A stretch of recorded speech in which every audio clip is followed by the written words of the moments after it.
So basically, I'm not a wildlife photographer and I'm not trying to glamorize wildlife or animals. The reason why I take photos in black and white is because I want to strip all unnecessary information from the image so that people can just totally focus on the animal itself and what happens to the animal itself. I don't need color for this.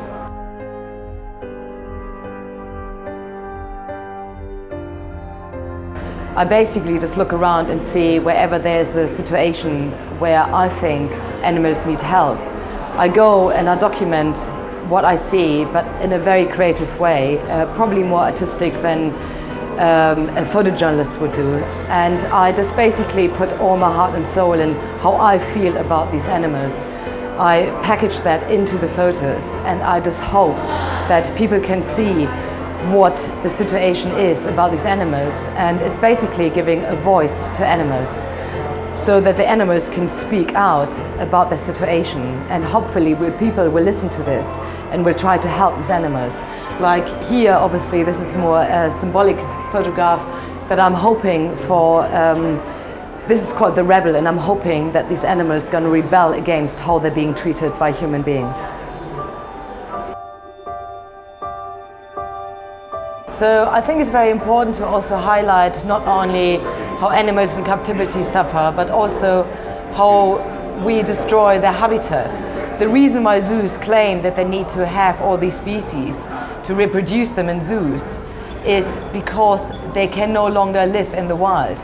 But I'm wondering, why do we actually try to breed animals in zoos if we have nowhere to take them to, if we actually destroy their natural habitat?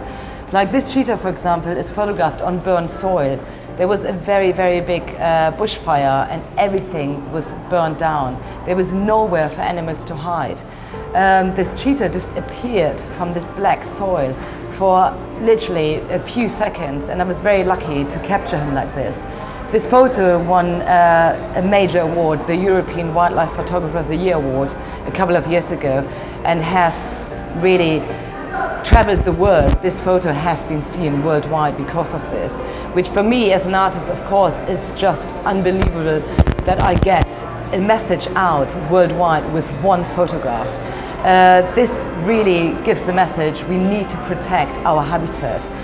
These species are very, very fragile, and what I've tried to do is create a ghostly feeling with these images. This is a series called Dark, and I have exposed very long shutter speeds and also in almost darkness, in twilight, in evenings or very early morning time, because I want these images to look slightly ghostly, to just really illustrate how vulnerable our environment is.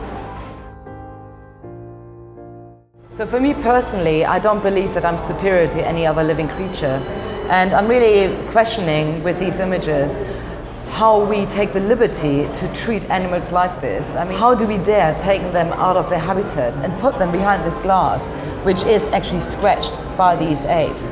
And they have really mental health issues, these animals, because they're just being put away in these dark, horrible enclosures where they cannot follow their instincts or anything. So it's basically about looking at these monkeys and think for yourself, do you think that these are sentient beings? Do they experience stress when they in these cages? If they can't follow their instincts, roam around with their mates and live in their beautiful habitat?